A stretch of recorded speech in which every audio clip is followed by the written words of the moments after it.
오늘은 대통령 선거가 있는 날입니다. 대통령도 하나님이 권위를 주셔야 합니다. 하나님은 페르시아의 고레스 왕을 내 종이라 칭하시며 약속대로 유대인들을 고향으로 돌아가게 했습니다. 누가 대통령으로 선출될지 알 수 없는 박빙입니다. 하지만 지금 시점에서 우리는 하나님께서 주신 권위로 일할 사람이 선출되게 해달라고 기도하지 않을 수 없습니다. 오늘은 권위와 지혜에 대한 말씀입니다. 오늘 본문은 누가복음 20장 1절부터 8절 말씀까지고요. 7절과 8절 읽겠습니다. 대답하되 어디로부터인지 알지 못하노라 하니 예수께서 이르시되 나도 무슨 권위로 이런 일을 하는지 너에게 이르지 아니하리라 하시니라. 아멘. 오늘 말씀의 제목은 주신 권위로 지혜롭게 대답하는 삶입니다. 예수님은 성전에서 장사하는 자들을 쫓아내신 후에 성전에서 백성들을 가르치며 복음을 전하셨습니다. 이것은 성전에서 이루어져야 할 일을 마땅히 하신 것이죠. 그런데 문제를 제기하는 자들이 있었습니다. 그들은 당시 유대 사회를 대표하는 대제사장들, 서기관, 장로들입니다. 그들은 예수님께 묻기를 당신이 무슨 권위로 이런 일을 하는지 그 권위를 준 자가 누구인지 말하라 라고 하는 것이었습니다. 왜 그들이 이렇게 예수님께 따져 묻고 있을까요? 성전에서 가르치는 일은 사내들인 공의회에서 공인한 자들만 할 수 있었기 때문이죠. 또 문제는 허락받지도 않고 가르치는 예수님의 가르침을 많은 백성들이 따랐기 때문입니다. 그렇지 않아도 성전 뜰에서 자릿세를 받아 한창 수입이 쑥쑥 올라가는 상황인데 예수님께서 장사치들을 다 내쫓아 버리셨으니 얼마나 불쾌했겠습니까? 그들은 예수님을 모함하여 쫓아내고 싶은데 성전뜰을 청결하게 하신 일로는 꼬투리 잡을 수 없으니 성전에서 가르치는 일을 시비거리로 삼아 질문을 던진 것입니다. 그래서 때로 몰려가 내가 무슨 권위로 이런 일을 하느냐 라고 따져 묻는 것입니다. 그들이 이렇게 따져 묻는 것은 예수님의 가르침의 내용을 문제 삼는 것이 아닙니다. 예수님의 가르침이 자기들이 추구하는 것과는 달리 너무 분명한 진리이기 때문에 더 불편해진 것입니다. 내용이 옳고 그름이 문제가 아니라 자신들의 권위에 도전하여 무너뜨리는 예수님의 행동이 더 껄끄러웠던 것이죠. 여기서 예수님께서 자칫 잘못하면 그들의 교묘한 질문에 덫에 걸려들 수 있는 상황이었습니다. 만약 예수님께서 하나님께로부터 온 권위로 가르친다고 하면 신성 모독죄로 고발당할 것입니다. 또 자기가 스스로 원해서 한다고 하면 성전 소란죄로 소환당할 수 있는 상황이었습니다. 그런데 예수님은 그들의 질문에 다시 질문을 던지셨어요. 즉답 대신 다른 질문을 던져 문제를 해결하는 것은 당시 랍비들이 사용하던 방법이었습니다. 예수님은 나도 너희에게 묻겠는데 세례 요한의 세례가 하늘로부터 온 것이냐 사람으로부터 온 것이냐. 당시 세례 요한의 세례는 사회적으로 큰 파장을 일으키고 있었습니다.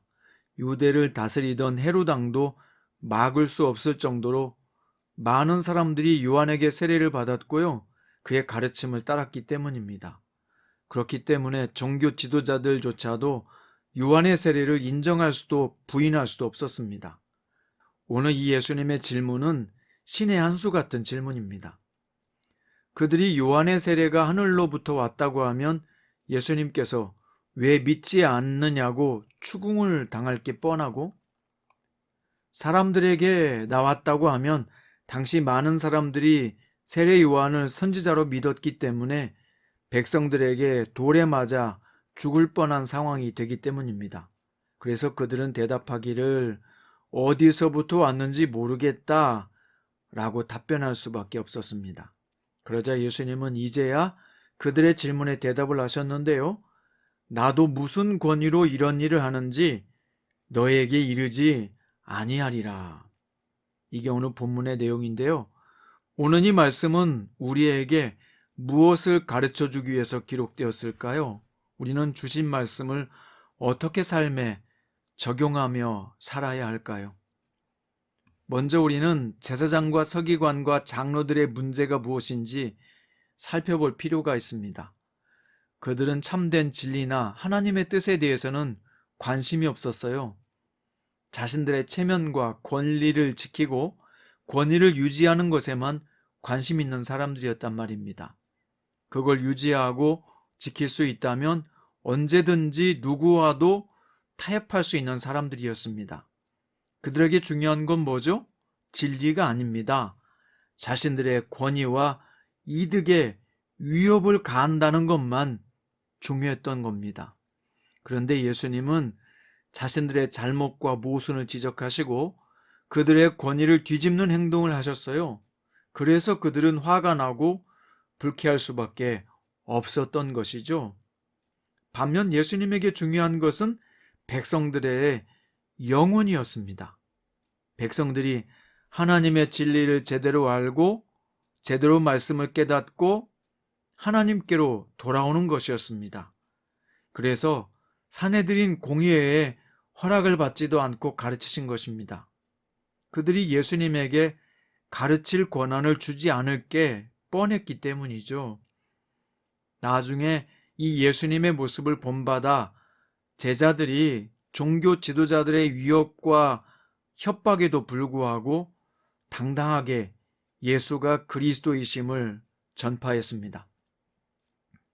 자, 오늘 본문이 우리에게 가르쳐 주시는 진리는 무엇입니까? 우리의 권위예요. 과연 우리가 가져야 될 정당하고 올바른 권위는 과연 누구에게 왔는가? 이것에 관한 것입니다. 우리 각자가 서 있는 곳에서 우리가 갖게 되는 권위가 있지요. 가정에서 부모로서의 권위도 있고요. 직장에서 권위도 있으며 교회에서 직분의 권위도 있고 자유 대한민국에서는 국민의 권위도 있습니다. 그 권위로 투표하는 거잖아요. 하나님께서 주신 권위를 어떻게 사용해야 하는가? 그게 바로 문제입니다. 사람에게서부터 온 권위요, 자신이 노력해서 얻은 권위라고 생각하면 어떻게 되겠습니까? 사람에게서부터 온 권위라고 생각한다면 사람들의 눈치와 분위기를 살피는 사람이 될 수밖에 없습니다. 자신이 노력해서 얻은 권위라고 생각한다면 항상 모든 결정을 자기 중심에서 하겠죠. 그러나 하나님께로부터 온 권위라고 여긴다면 그는 하나님이 원하시는 뜻을 이루기 위해서 모든 일을 결정할 것입니다. 사랑하는 성장 큐티 가족 여러분, 우리 모든 성도의 권위는 하나님께로부터 온 것입니다. 하나님은 참새 한 마리도 하늘에서 떨어지는 것을 허락하시는 분인데 어떻게 우리가 부모가 되고 직위와 직분을 갖는 것이 주님의 허락 없이 되었겠습니까? 어떤 분은 사업을 하면서도 이 사업장의 주인이 주님이라고 인정하고 행하는 사람이 있습니다. 하지만 어떤 분은 목회를 하면서도 이 교회 주인이 자신이라고 믿고 행하는 목사도 있는 것 같습니다. 또 어떤 분은 가정에서 주님이 부모로 세웠다고 믿는 사람도 있고 자신이 부모가 되었으니 자식들은 무조건 따라야 한다고 생각하는 사람도 있습니다. 분명 권위는 같아도 그들이 행하는 것은 완전히 다르겠지요. 예수님은 하늘로부터 주신 권위를 가지고 가르치셨고 행동하셨습니다.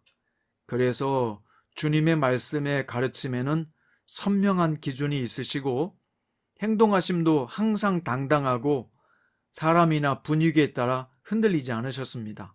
바울도 보세요. 그는 다메섹으로 핍박하러 가는 중에 예수님을 만났고 주님의 부르심에 순종하여 사도가 되었습니다. 바울의 사도직에 대해서 공격하는 사람들에 대해 자신을 부르신 분은 예수 그리스도라는 확고한 확신이 있었습니다. 이 확신을 가장 잘 보여주는 것이 그가 쓴 서신의 첫머리마다 등장하는데요. 예를 들자면 갈라디아서 1장 1절, 사람들에게서 난 것도 아니요 사람으로 말미암은 것도 아니요 오직 예수 그리스도와 그를 죽은 자 가운데서 살리신 하나님 아버지로 말미암아 사도된 바울은, 또 복음의 정수인 로마서를 기록하면서 이렇게 시작했습니다. 예수 그리스도의 종 바울은 사도로 부르심을 받아 하나님의 복음을 위하여 택정함을 입었으니, 바울은 이렇게 자신의 권위가 예수님에게 왔다는 점을 확실하게 한 후에 말씀을 전한 것입니다. 성장 큐티 가족 여러분, 여러분의 권위는 누구에게서 왔다고 믿습니까? 갈라디아서 1장 15절의 바울의 말처럼 그러나 내 어머니의 태로부터 나를 택정하시고 그의 은혜로 나를 부르신 이라고 하는 고백이 여러분과 저의 고백이 될 수 있습니다. 바울을 부르신 분이 우리도 동일하게 불렀기 때문입니다. 복음성 가사처럼 나를 지으신 이가 하나님, 나를 부르신 이가 하나님, 나를 보내신 이도 하나님, 나의 나 된 것은 다 하나님의 은혜라. 여러분, 이 찬양에 동의하십니까? 주님께서 우리를 부르셨습니다. 그 부르심의 확신을 가지고 바울처럼 우리도 확고한 정체성을 가지고 살 수 있어야 합니다. 자, 예수님은 하나님께로부터 부름을 받았지만 지혜가 있으셨습니다. 그래서 자신을 미워하고 모함하려는 사람들과 싸우지 않으시면서도 자신의 뜻을 밝히는 방법을 사용하셨습니다. 그 비결은 질문으로 공격하는 사람에게 질문으로 다시 묻는 방법이었습니다. 하브루타 질문법이죠. 질문에 질문으로 대답해 보세요. 대부분의 문제는 지혜로운 질문에서 해결되는 경우가 많습니다. 예를 들어 기독교를 싫어하고 증오하는 사람들에게도 지혜롭게 대답할 수 있는 방법이 뭘까요? 기독교와 교회를 비판하는 사람들에게 왜 그렇게 생각하는지 되묻고 그 지적이 맞다면 그 잘못을 인정하고 시인해야 합니다. 그리고 선생님 같은 올바른 생각을 갖고 있는 분이 하나님의 뜻을 이루는 사람이 된다면 얼마나 하나님께서 기뻐하시겠으며 하나님의 뜻이 잘 이루어지겠느냐고, 그러니 이제 신앙생활을 함께 해보자고 도리어 권유하는 것입니다. 물론 이 대답이 정답은 아니죠. 제가 말씀드리고 싶은 것은 우리의 대답에 지혜가 필요하다는 것입니다. 싸우지 말고 지혜롭게 말한다면 오히려 복음을 전할 수 있는 기회를 얻을 수 있단 말입니다. 오늘 여러분과 저에게 예수님의 지혜가 있기를 바랍니다. 오늘 주 예수님의 뜻대로 부름받은 저와 여러분에게 예수님처럼 부르심의 확신과 함께 지혜로운 대답이 있기를 주님의 이름으로 축원드립니다. 기도드립니다. 주 예수님, 우리에게 부르심의 확신을 다져주십시오. 부름받은 자로 살고 행하고 말하게 해주십시오. 또한 지혜롭게 대답할 마음의 여유를 주시고 우리의 지혜가 한 영혼이라도 구원하는데 값지게 쓰여지게 하옵소서. 예수님의 이름으로 기도드립니다.